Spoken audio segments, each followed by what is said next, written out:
అందరికి ముందుగా ఉగాది శుభాకాంక్షలు. మా అత్తమ్మ అయితే చింతపండు పులిహోర చాలా బాగా చేస్తారు. మీకు సపరేట్ కూడా నేను ఒకసారి వీడియో చేసి చూపిస్తా. అత్తమ్మ అందరికి హ్యాపీ ఉగాది చెప్పండి. Hi friends, happy Ugadi.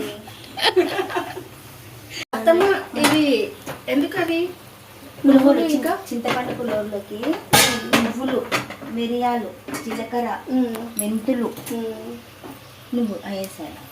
అట్లా ఫ్రై చేసి మిక్స్ చేయాలి అత్తమ్మ. అట్లా ఫ్రై చేసి మిక్స్ చేయాలి. మిక్స్ చేసి పొడి వేసి ఇందులో కలపాలి. ఇందులో ఏమేమి వేసిండ్రు?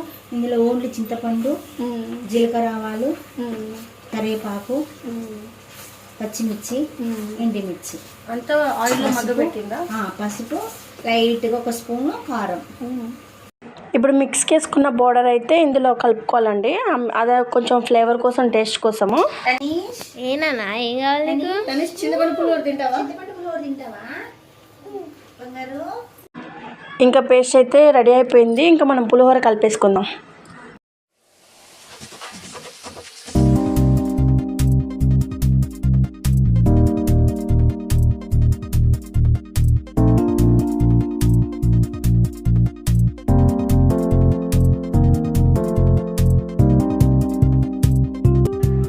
మొత్తం పులిహోర అయితే కలిపేసుకున్నారు. ఇవైతే పల్లీలు, కొంచెం మినపప్పు, శనగపప్పు ఇవన్నీ కలిపి మేము పక్కకు ఆయిల్లో ఫ్రై చేసి పక్కకు పెట్టాము. ఎందుకంటే అవి ముందే చింతపండులో వేస్తే మెత్తగా అయిపోతాయి, క్రిస్పీగా ఉండవని చెప్పి మేము ముందు ఫ్రై చేసుకొని తర్వాత కలుపుకొని పెట్టుకున్నాము.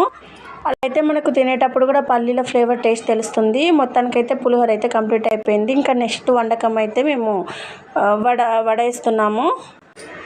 వడ ఇంకా పండగ స్పెషల్ అయితే భక్షాలు, పులిహోర, సాంబారు, వైట్ రైస్, వంకాయ ఇవైతే చేసుకున్నాం మేము. నేను సాంబారు, వంకాయ అయితే వీడియో చేయలేకపోయాను, కుదరలేదు. ఇంకా పండుగ హడావుడిలో ఉగాది పండుగ అంటేనే స్పెషల్. ఇంకా బొబ్బట్లు కదా, బొబ్బట్లు ఒక్కొక్కరు ఒక్కొక్కలాగా పిలుస్తారు. మేము బొబ్బట్లు అంటాము, కొంతమంది పోలేలు అంటారు, భక్షాలు అంటారు. మీరేమంటారో మీరు కామెంట్ చేసి చెప్పండి నాకు. ఇంకా భక్షాలకైతే గోధుమ పిండి, మైదా పిండి రెండు కలిపి అయితే తీసుకున్నామండి. మేము ప్రతిసారి ఊరు నుంచి తెప్పించుకుంటాము పేని రవ్వ అని. ఈసారి అయితే యూట్యూబ్లో చూసి ట్రై చేసాము, చాలా బాగా వచ్చాయి. ప్రతిసారి కంటే సింపుల్గా అయిపోయింది, నీట్గా.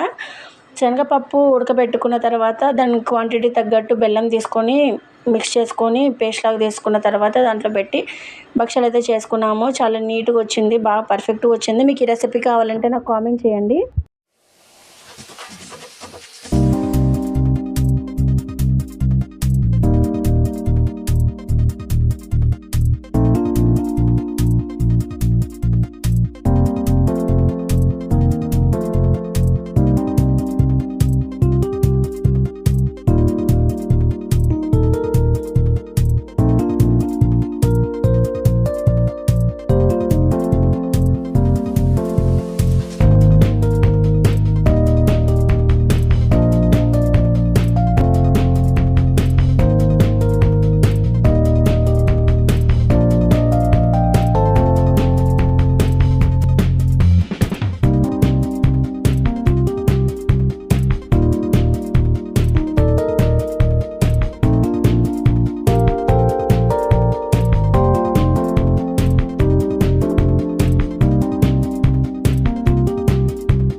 వంటలన్నీ కంప్లీట్ అయిపోయిన తర్వాత అయితే ఇంకా పూజ చేసుకున్నామండి. స్వామివారికి నైవేద్యాలన్నీ సమర్పించి ఇంకా పూజ అయితే కంప్లీట్ అయిపోయింది. సో గైస్, ఇదండి మా ఉగాది స్పెషల్ వ్లాగ్.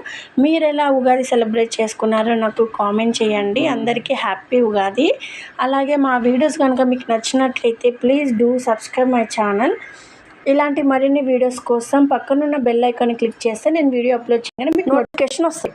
అందరికీ విశ్వవసు సంవత్సర ఉగాది శుభాకాంక్షలు.